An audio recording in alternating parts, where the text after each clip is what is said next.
Pasar adalah tempat bertemunya penjual dan pembeli, produsen dan konsumen, penyalur ataupun distributor. Tapi, tahukah Anda bahwa pasar juga memiliki berbagai jenis? Ada yang berdasarkan strukturnya, ada yang berdasarkan barang yang diperdagangkan, ada yang berdasarkan transaksi hingga luas wilayahnya. Dan kali ini kita akan belajar tentang pasar berdasarkan strukturnya yang akan condong kepada pasar oligopoli. Pasar oligopoli adalah bentuk pasar di mana hanya ada beberapa perusahaan besar yang menguasai sebagian besar penawaran barang ataupun jasa. Artinya, jumlah penjual sedikit, tetapi kekuatan mereka sangat besar.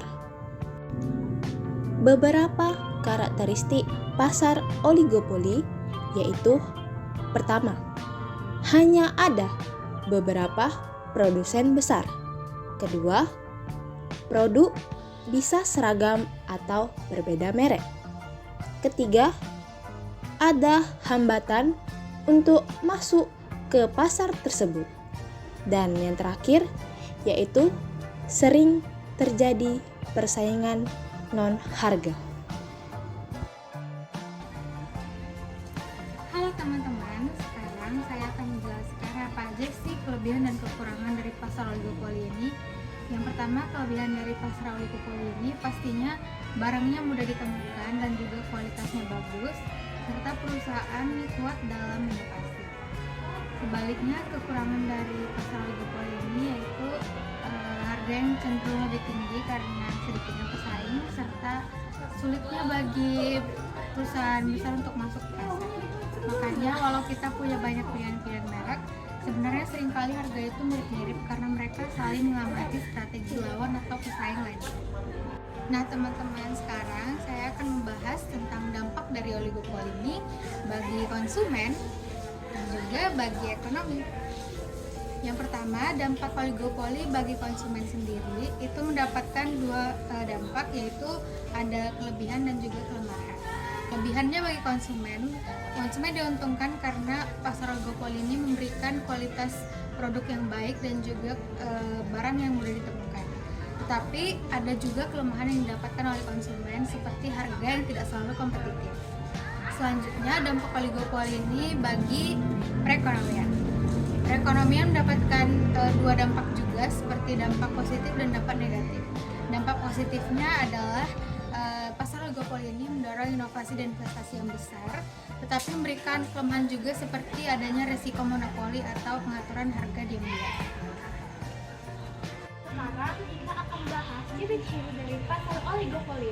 Kalian penasaran kan? Makanya yuk simak.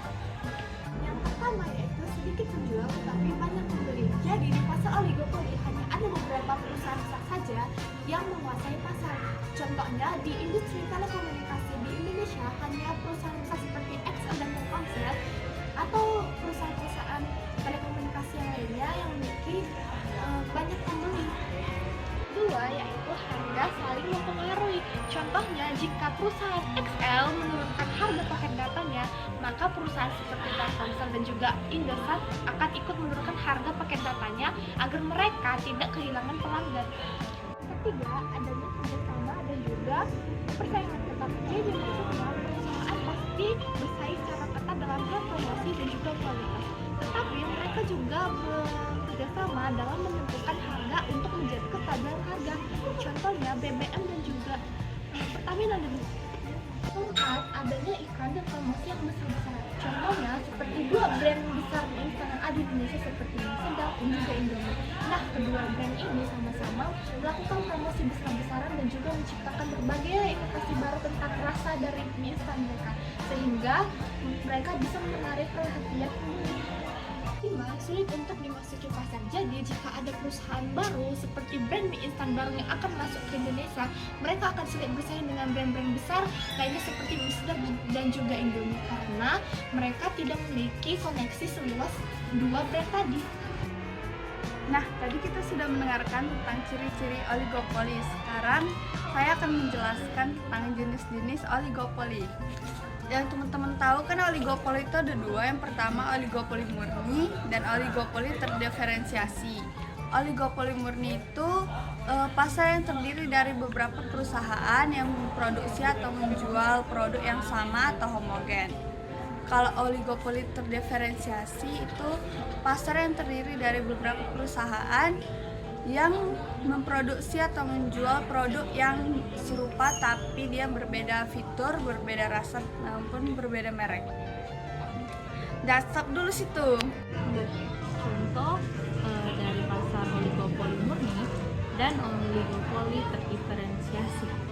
Contoh untuk pasar oligopoli murni seperti teman-teman semua pasti memiliki kendaraan seperti mobil atau yang membutuhkan bahan bakar. Bahan bakar ini bisa menjadi dalam bentuk bensin, dalam bentuk solar, pertalite, ataupun yang lainnya. Nah, di mana sih letak hubungan pasar oligopoli dengan contoh ini? Teman-teman pasti tahu kan nama perusahaan Pertamina dan Shell.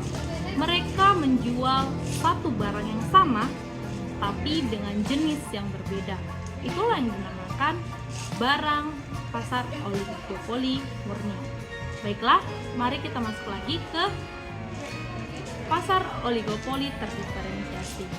Seperti yang dijelaskan, contohnya adalah seperti teman-teman semua pasti akan dipilih apabila diberikan pilihan membeli mie sedap, merek mie sedap ataupun Indomie.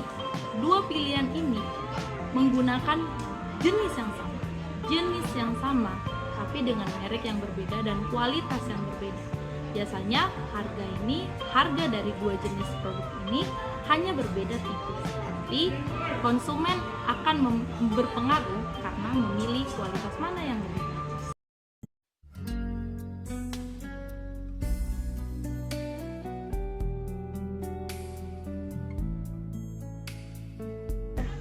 Nah, dikarenakan jumlahnya yang sedikit, tidak sama seperti jumlah di pasar lainnya, dan hanya ada beberapa perusahaan besar yang menguasai di dalam pasar oligopoli, tentunya cara mereka bersaing itu cukup berbeda dengan pasar pada umumnya.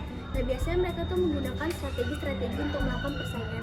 Ada beberapa strategi yang biasanya digunakan. Yang pertama itu persaingan harga. Jadi di strategi ini perusahaan akan menetapkan atau melakukan penurunan harga dari produk yang dijualnya untuk menarik perhatian konsumen. Nah, tujuan dari strategi ini yang pertama untuk meningkatkan penjualan, yang kedua untuk menguasai pangsa pasar yang lebih besar, dan yang ketiga untuk menghalangi pesaing baru masuk ke dalam pasar. Nah, jadi contoh itu seperti maskapai yang memberikan promo tiket saat mengetahui bahwasannya kompetitornya melakukan penurunan harga. Nah, jadi dampak negatif dari strategi ini itu dapat membuat perusahaan secara bersamaan mengalami penurunan keuntungan. Makanya oligopolis menghindari persaingan harga yang cukup ekstrem pada strategi ini. Nah, yang ketiga ini kolusi. Kolusi ini terjadi ketika perusahaan-perusahaan oligopoli secara bersama-sama sepakat untuk melakukan kerjasama, baik secara diam-diam maupun terbuka untuk. Nah, ada dua bentuk kolusi. Yang pertama itu kolusi eksplisit. Nah, kolusi eksplisit ini tuh berisikan perusahaan sepakat mengenai harga, kuota maupun wilayah penjualan.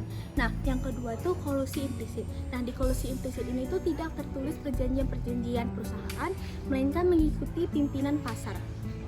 Nah, contoh dari kolusi ini tuh seperti perusahaan penghasil minyak yang secara sepakat untuk menentukan harga dari produk minyak yang akan dijual. Nah, pada strategi ini yang akan dirugikan itu ialah konsumen, karena konsumen akan mendapatkan harga tertinggi pada minyak tersebut.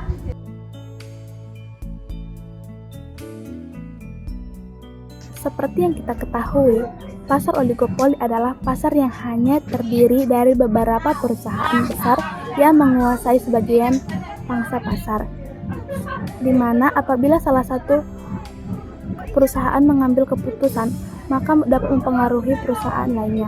Contohnya di Indonesia, yang pertama itu ada industri mie instan, dikuasai oleh merek seperti Indomie, mie sedap, dan Supermie. Meski banyak merek lain, ketiganya mendominasi karena jaringan distribusi dan iklannya yang sangat kuat. Yang kedua itu ada industri telekomunikasi. Hanya ada beberapa operator besar seperti Telkomsel, Axel, dan Indosat yang menguasai layanan jaringan di seluruh Indonesia dan paling banyak digunakan oleh masyarakat Indonesia. Yang ketiga ada industri otomotif. Merek seperti Toyota, Honda, dan Suzuki menjadi pemain utama dalam pangsa pasar mobil di Indonesia. Yang keempat itu ada industri bank. Industri perbankan di Indonesia juga dapat dianggap sebagai pasar oligopoli dengan beberapa bank besar seperti Bank Mandiri, Bank Sentral Asia atau BCA, Bank Rakyat Indonesia atau BRI, dan beberapa bank lainnya mengontrol sebagian besar pasar. Nah, teman-teman, setelah kita bahas pengertian, karakteristik, contoh, ciri-ciri, jenis, strategi, kelebihan, kekurangan, dan dampak pasar oligopoli, apa yang dapat kita simpulkan? Jadi, pasar oligopoli adalah pasar di mana hanya sedikit perusahaan besar yang bersaing, dan keputusan satu perusahaan bisa mempengaruhi yang lain. Ini membuat persaingan jadi lebih strategis, bukan hanya soal harga, tapi juga soal inovasi dan promosi. Apa dampaknya bagi kita sebagai konsumen? Kita bisa menikmati produk berkualitas tinggi dan inovasi yang canggih, tapi harga seringkali tidak terlalu kompetitif karena sedikit pesaing. Untuk ekonomi, oligopoli mendorong investasi besar, tapi juga beresiko jika terjadi kolusi yang merugikan pasar. Kita sebagai konsumen tetap harus cerdas memilih produk agar mendapat manfaat yang terbaik. Caranya, bandingkan harga, baca ulasan, manfaatkan promo, dan dukung pesaing baru atau produk lokal. Dengan kesadaran ini, kita bisa membuat pasar oligopoli lebih seimbang dan menguntungkan bagi semua. Seperti yang sudah dijelaskan tentang pasar oligopoli oleh teman-teman kita, baik apapun itu, mulai dari pengertian, penjelasan, ataupun ciri-ciri dan yang lainnya, apakah teman-teman semua mengerti? Apabila ada yang tidak dimengerti, kami membuka sesi berikutnya, yaitu sesi tanya jawab. Tanya jawab ini bertujuan agar teman-teman yang memiliki kekurangan untuk memahami penjelasan kami ataupun kurang menerima dari penjelasan kami sehingga ingin memberikan pendapat yang lain, kritik yang lain, bahkan saran yang lain, kami akan menerima semampu kami. Semoga teman-teman dapat menerima penjelasan kami dengan baik dan benar. Apabila ada kesalahan kata ataupun perbuatan kami mohon maaf sebesar-besarnya. Kami menunggu pertanyaan yang sangat-sangat berguna dan kritis dari teman-teman sekalian. Sekian dan terima kasih. Yeah, aku mau tes, dia mau aku atau mau tes. But you know that I'm the best. Udah pintar ku gak usah les. Dia suka baju hitamku, cara kemuku. Kalau kurang kasih kita putar lagu. Lagu siapa ya, lagu aku.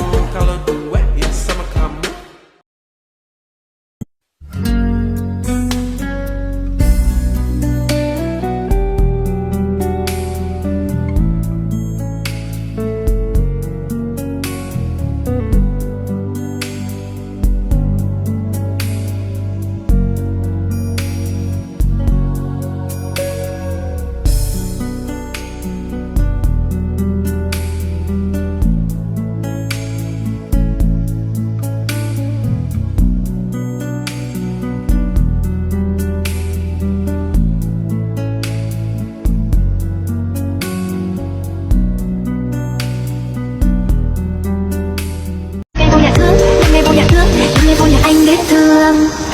Giây phút em gặp anh là em biết em si tình.